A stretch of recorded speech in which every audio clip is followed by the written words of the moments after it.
Today, we take a look at the Elegoo Neptune 3 Max. We're gonna unbox this guy and see what she's got. See you guys inside.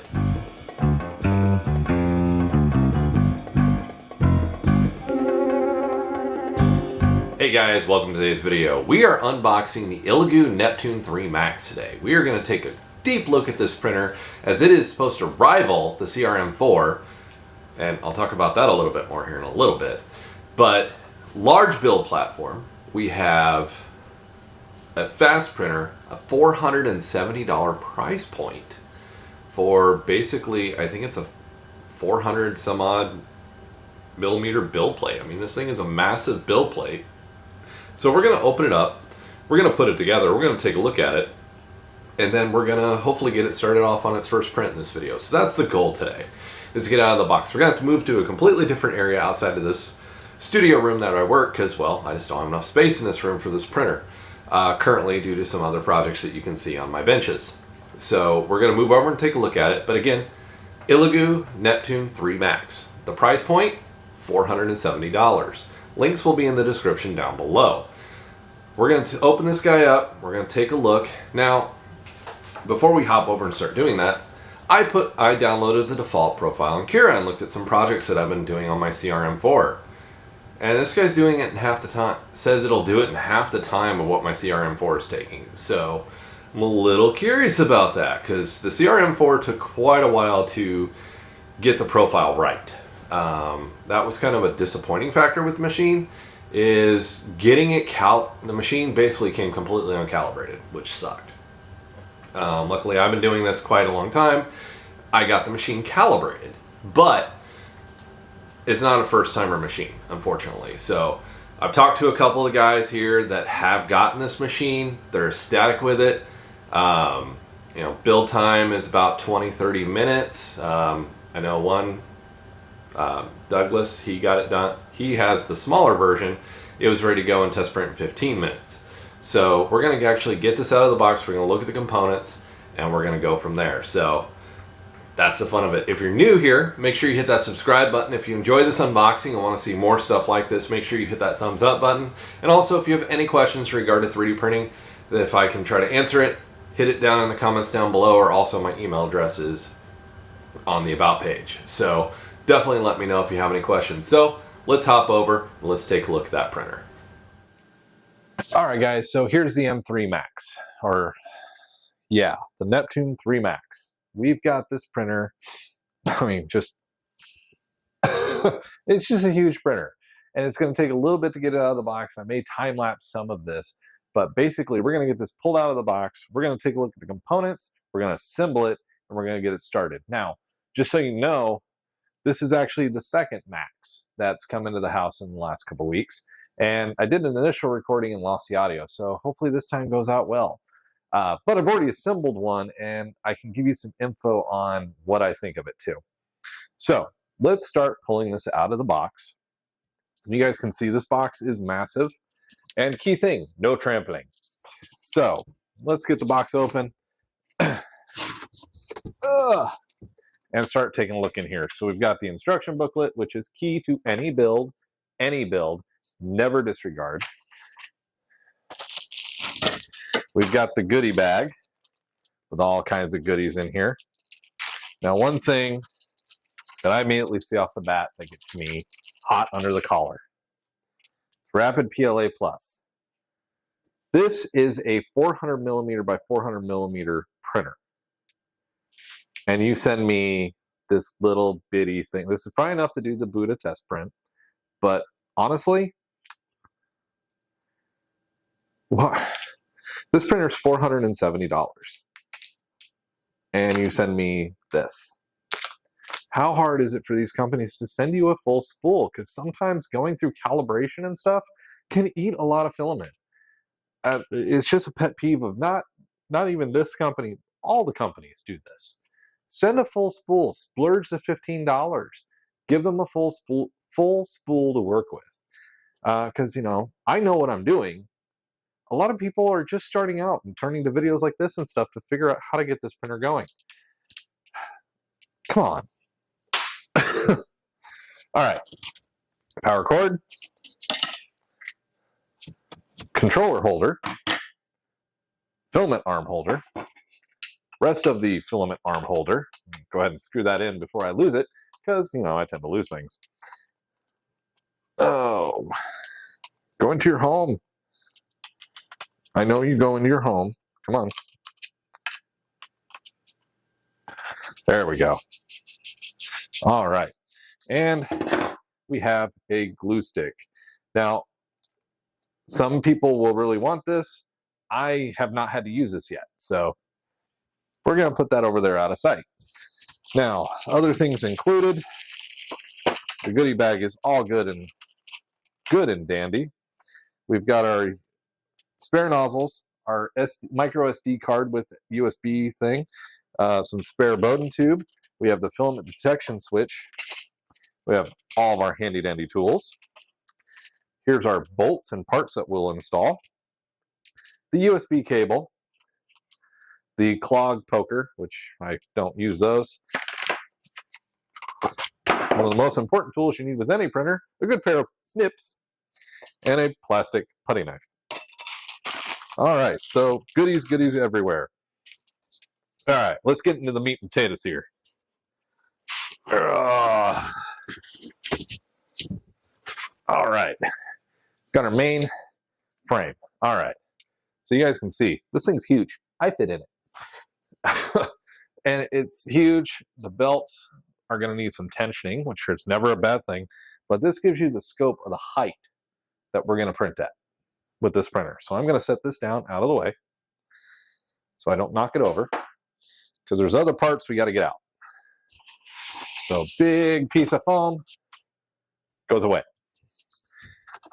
All right. So here's our control, our touchscreen control. Handy dandy. I really like the design. Then we'll get down in here to the actual heart of the machine. But first I want to pull these out. These are the support bars. Then we're going to get to the heart of the machine here. There's a lot of foam packing in here, which is a very good thing because, yeah, moving parts, all kinds of stuff. We want to make sure nothing goes wrong. And one thing I will say that I've very much enjoyed about this machine is it's extremely well packed, and things have just shown up quite well.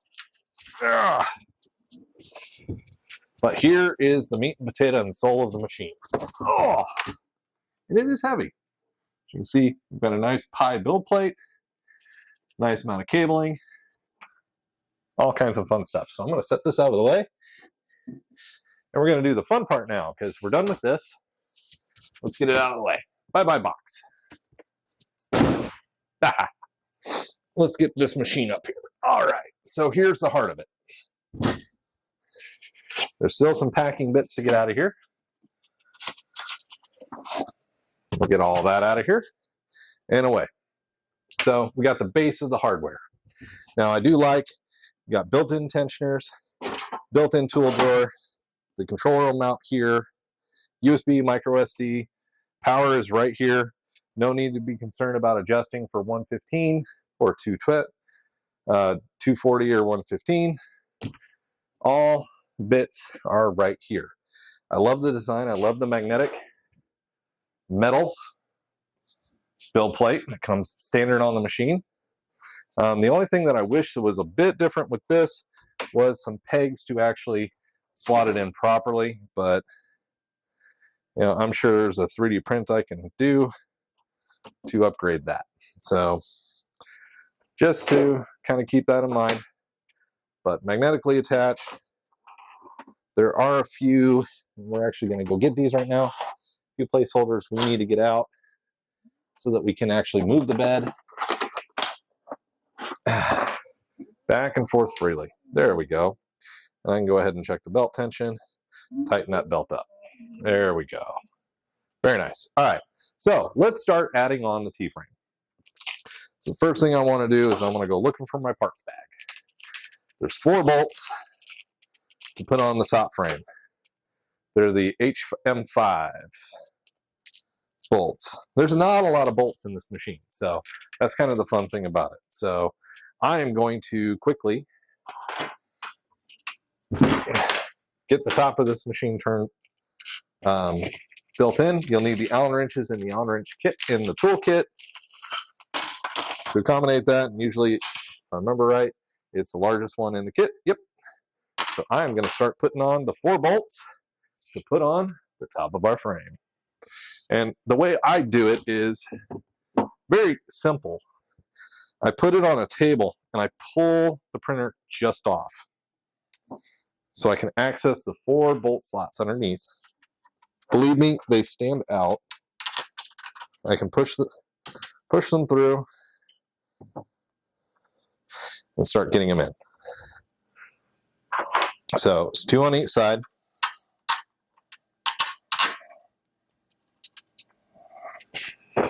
And I'm going to slide that correctly into place. And I'm going to start tightening.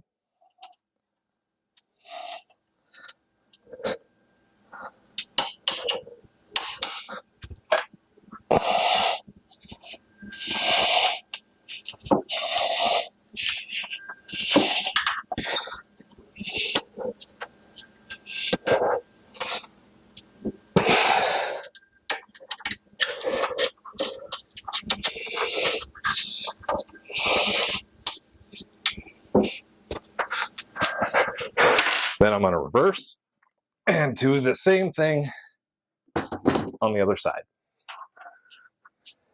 Now, the printer, I'm letting all the weight do this itself, so I don't have a catastrophic problem here. But having the printer off the edge of the table lets me access everything, get in here and get everything nice and secure. And nice and quickly without having to try and hold a printer up. All right, 1 more to go.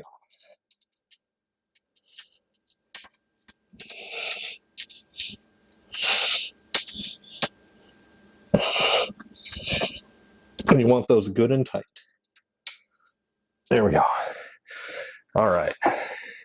And while I'm over here, I'm going to go ahead and plug in this Z-axis motor, because it's one of the few cables over on this side. All right. Now, I'm going to turn this back around, and we're going to get that control panel on. Oh. There's 3 bolts that go to the control panel mounting, which is this wonderful piece right here. And you're going to want the PM420. So there's 3 of these. All you need is all 3. Make sure I got the right Allen wrench. Yep, here we go. All right. And the cool thing about how the display is held on, it's magnetic. So there's 3 holes right here in the side of the machine that are all you need.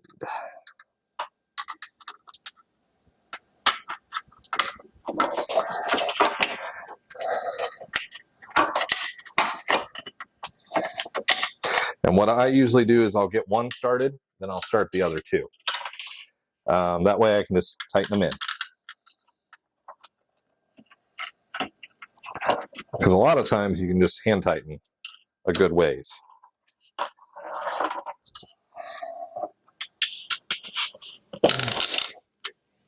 All right. So as I stated in starting in this video, I've already assembled and put one of these in my shop. So, and I've already been using it. And I'm really impressed with this machine at its price point. So Elegoo usually sells this machine right now on the website. These are $470. I have a link down in the description for you. Direct drive extruder, auto leveling. The filament sensor worked great. And really, I haven't run into a problem with this machine yet, which is a really nice thing. But when you look at its competitors, let's start talking competitors. The most currently released competitor for this machine is the Creality CRM4. I have the CRM4. It was painful in comparison to this machine. So the CRM4 has a lot of the same features, but what I've found about this printer is when you go into Cura and pull the profile is correct. I started printing right away with this machine. Now, did I have some fails? Yeah. I had to get the Z offset calibrated. So when you're auto leveling, sometimes it doesn't always get it down to the build plate. And the way you fix that is changing your Z offset.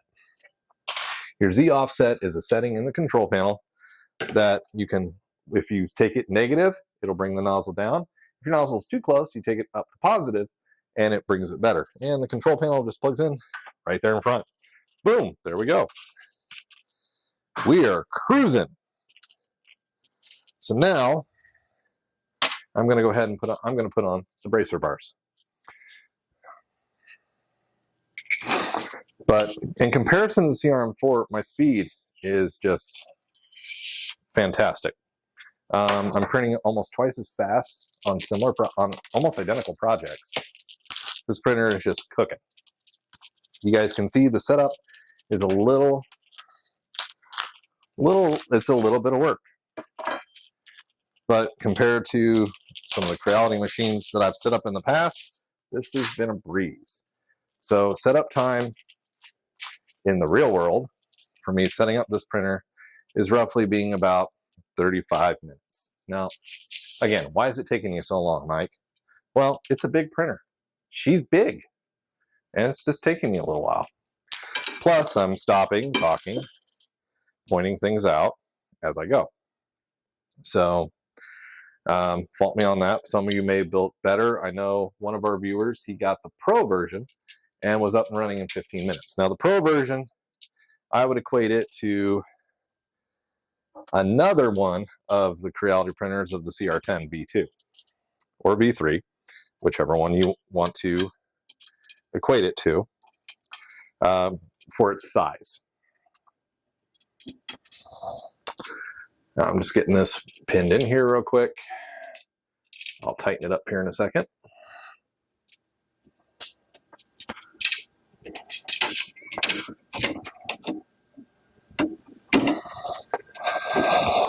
But essentially, this product line has been very impressive.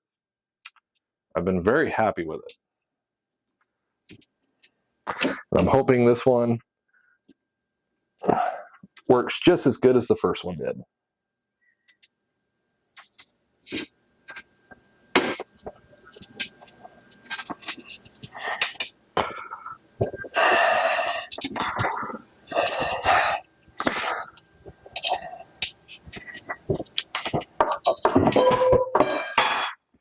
As I drop on.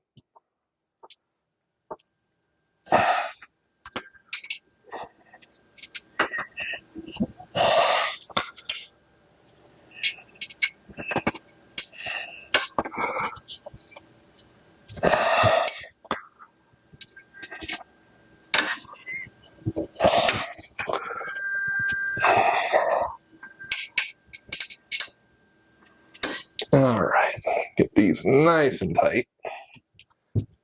There's that one. Pop over and do the other side real quick.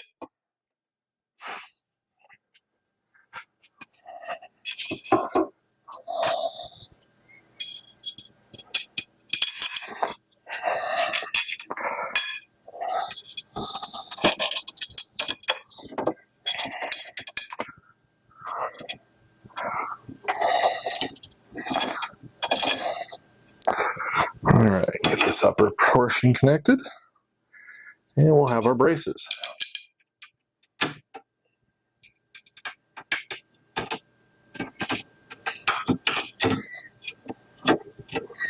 And one of the things I will say I've noticed about this printer too, in comparison to the CRM4, is the built-in LED light. I really like the built-in. It's already built in the printer. You just got to turn it on at the control panel, and it helps out too.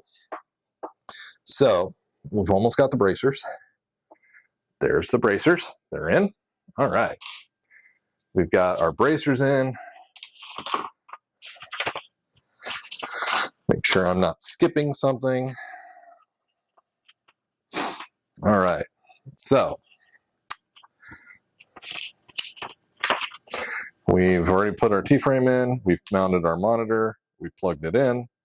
I have not done the filament arm. That's the other 2 bolts that I was wondering about. I had skipped ahead to the bracers. So we're going to do the filament arm and the supports. That's next. Then we'll do some work here. We'll adjust the concentric nuts, which actually I don't think I need to. That feels nice and tight. So that's good. You want this to be on there tight. The other one that I got, it had gotten knocked and bent. So I had to do a little bit of surgery on that. But we're almost there. So let's get this filament arm attached on the top. So we're going to use the PM4 18s. And up in the top already are 2 T-nuts in the frame that this will bolt into. So just need to make sure I have the correct Allen wrench. I'm notorious for misplacing my Allen wrenches and the ones that I need. So, found it. All right. So up in the center of this one, you'll find the T-nuts kind of scooting around. You just got to get lined up with one, kind of scoot it to where you want it, and then your bolt should go right down into it. Now you see that power cable that's poking out? That is for the filament sensor, which we will install next. Now, tightening that down was not a smart thing to do. We'll loosen that up so I can slide and get this bolt into the other T-nut. Make sure I've got a hold of it, and I do. Now we can tighten this guy down. Actually, I want to scoot him over more because I want that power cord more towards the center. We'll tighten this guy in place. We are ready for a spool of filament. Unfortunately, I don't have one down here, so I'll have to cut and go get one. But we'll do the filament sensor first. And the filament sensor, you can see, there's the bracket, comes with the bolt. Now I'm going to pop that guy on right now. All right, so there's a hole here that matches. What I recommended, what I found easier to do was I plugged it in. That way I knew it was at the right orientation for the filament. Then this bolt just goes into the hole right on the filament arm. You could attach this before you mount the filament arm, but I just chose to do it this way. And then you take this and tighten it on. Get the right one.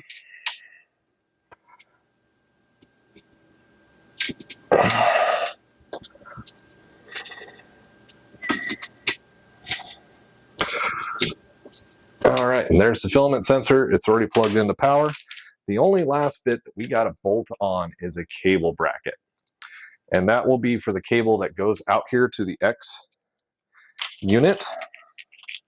It's one simple bolt, and it's a plastic one. And so if you're familiar with the older printers where the old extruder was before they were direct drives, it's right, usually was right here. This is where that goes. We'll get it placed here.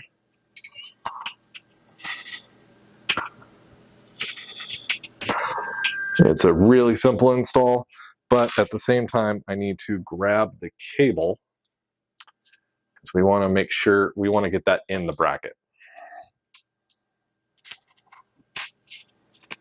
So you'll just slip that in. How I did it was I grabbed it and I brought the bracket up. What I did was I made sure there's enough cable to reach across and available here. And then I bolted it in.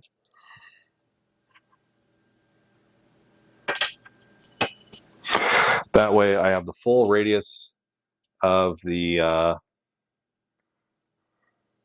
of this to be able to go all the way over here.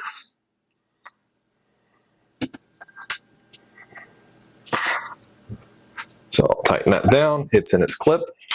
And what I'll do is I'll bring this in underneath. I'll open the two teeth and I will plug that in. Well, first I'll get it into the grooves here and then I will plug it in. You should hear the click of those close. And now we have this guy ready to rock and roll. Now we've got a couple cables over here we got to tend to. You got your X-axis motor, which is right here, or this is the switch. And this is the motor. So we'll get the motor plugged in. That way this can all move. Then down here in this corner, there's 3 cables that you got to tend to as well. We already took care of this Z motor. So one of these is the LED, one is the motor, the other is the filament sensor. So I'll get those plugged in real quick. And they're pretty easy to tell. Everything is labeled, which is fantastic. But for some reason, I am not getting this to line up because one of my pins has gotten bent out of position. Luckily, there's a nice little handy dandy flat tip screwdriver that I will push that pin back down with.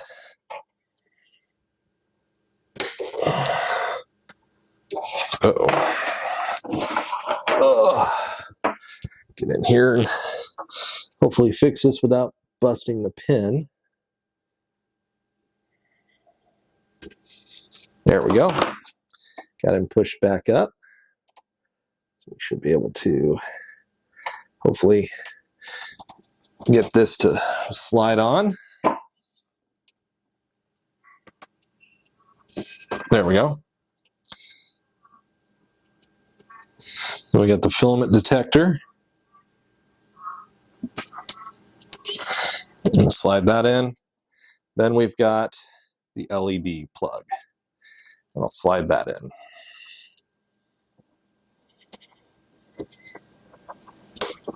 All right, there's the cables. Everybody's plugged in. Huzzah! Assembly complete. Well, except for the last piece of assembly, we need our power cord.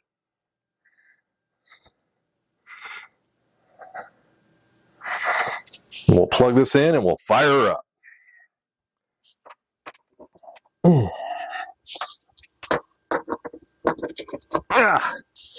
The power switch is located right here. Power we go. You can see the LED popped on. It's up here, built in, won't interfere with the bars. And we're booting up. Now, when the printer is in standby, it's exceptionally quiet, but it can get kind of noisy. Now, what I'm going to do is I'm going to pause here. I'm going to go get a spool of filament to load in here. You can see the control panel has brightened up, temperatures, print, prepare. We're going to be going through prepare, or no, we're not going through prepare.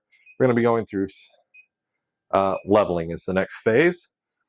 And I'm actually going to go ahead and confirm and get the printer into the leveling process. And so far, everything looks right. And we got a problem with, oh, there goes the Z's. Everybody's moving down and doing what they're supposed to. Yes, parts are moving.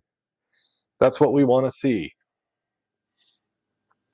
So, and of course, you know, this normally would not be back in here. It's just the way how far it was up. The Z, so fixing that pin, it's working fine. Everything's spinning the right direction. I'm going to let this record and let you see the auto leveling process. I'm going to be right back with a spool of filament.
And wow, it's still lowering in the time it took me to run up and get my inland. True red PLA is what we're going to use because that's what I have. So while we're waiting on that, I'm going to at least get this up on the spool arm and into the filament sensor. So inland is my preferred brand. Now, if you guys have been watching the channel, you know that. They do have a lot of good colors, a lot of good filaments. I usually go with gray. And there we go. So I'm going to go ahead and hit measure. And I'm going to calibrate the bed, which is going to heat up the bed. I'm going to start loading my filament down. The sensor sometimes is the hardest part. You got to get the filament nice and straight to get it through. Then you'll have to just press that lever and in goes your filament. Filament loaded. Huzzah! All right. Now you can kind of hear the fans. It's going to kick up. It's not an overly loud machine. We'll give it kudos to that. It's not that overly loud, but it is it's not overly quiet either. But in comparison to some of the other machines, it's a very nice audible level.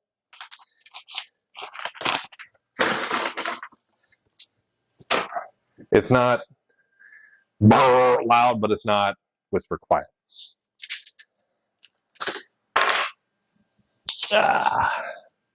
It's cleaning some stuff up here while we wait for it to kick into its measurement process. Then I'm going to kick it onto the little Buddha.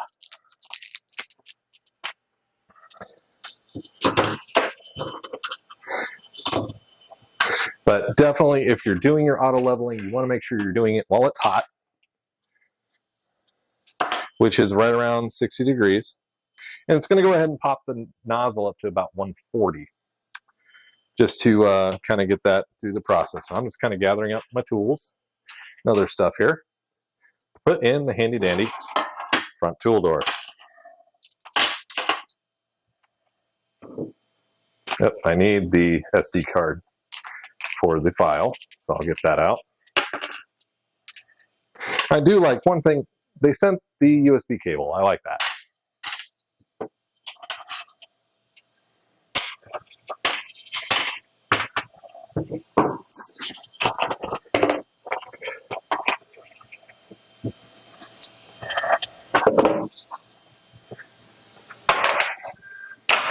It should begin the leveling process anytime here.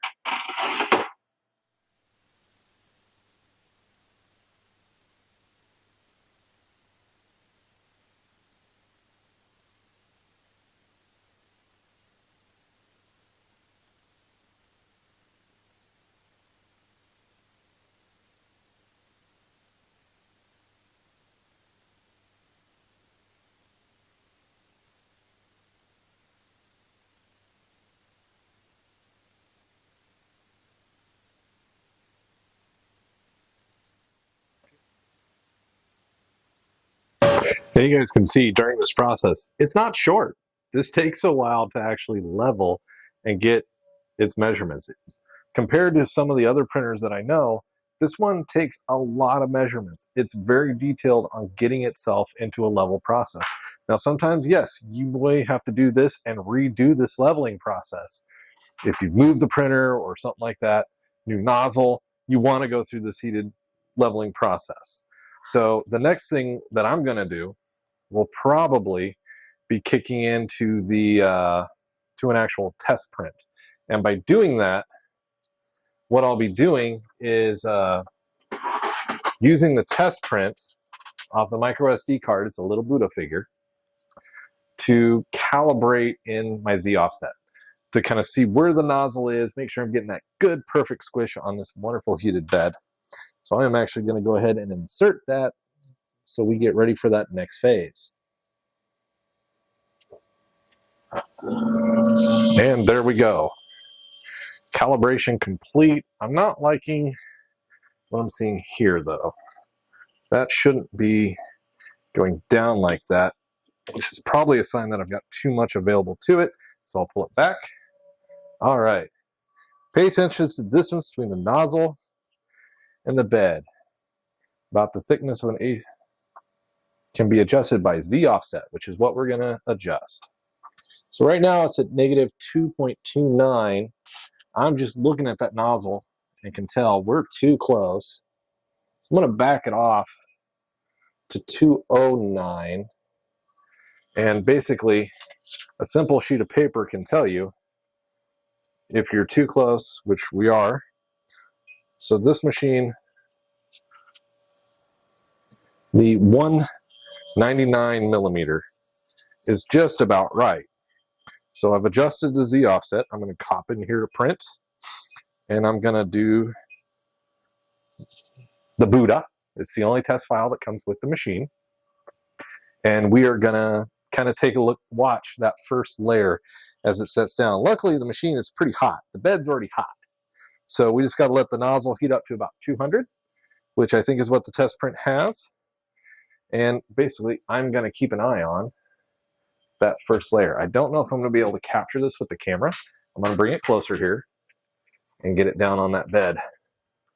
Oh, let's see what we can capture here. There we go. And see how much of this I can actually kind of show you guys. It's going to be really hard to kind of show you what I'm looking for. And the print is about to start. One thing that can gauge something too is I'm going to look at the cleaning strip that it's going to lay down before it even starts a print. And that's going to show me a lot of information as well of how is our Z offset doing. So the Z offset is a manual adjustment, and even in a print, you can hit settings and go to adjust and see the Z offset. And here's where it's going to lower down, or no, it's not going to do a clean. It's going to check its level, which is what it's doing. Then it should come over and give a cleaning stripe, which is just the nozzle pushing any gunk out. And looking at that cleaning strip, that's actually a really decent lay down. So now I'm going to watch it lay the first layer. I don't see a bunch of layer. I see some pretty decent squish, but I want to adjust it a little bit down to 2.01 on this brim, and that looks a lot better. So now the printer's kind of going on its first print. You can see this is not on there too much. It didn't just easily peel away. I had to pick at it. So laying down that first layer, getting that build plate adhesion. Now you can use the glue that comes with the printer, but basically what I've done here is I've just used the filament's heat to get the bed layer. So now we're off and away. Everything looks great. I'm really happy with that build adhesion. And now it's time for the first test print. We will catch up with you guys after that print. So guys, that's the video. If you stuck around this long, I really appreciate it. And I've been printing with the Neptune 3 Max, and honestly, I love the size, I love the print, I love the quality just out of the base Cura profile that is out there. The only thing I changed was the temps. I'm even loving my first layers are coming out great, and just the all around builds that I've been doing with it are fantastic. After zeroing in that offset, it became a fantastic machine. So stick around. Make sure you're subscribed to the channel, hit that thumbs up button for the video, and make sure it's just something that, you know, you guys enjoy, because next is another video, hopefully coming up soon, where I discuss the CRM4 versus the Neptune 3 Max, because honestly, there's a lot of differences and a lot of ease, especially for new printers. The Neptune M3 Max has my seal of approval, and I'm really stoked. The two of them are out in the garage and they're churning out material fantastically. So appreciate you guys sticking around for the video, and if you have any questions, leave it down in the comments down below, and we will see you guys in the next video.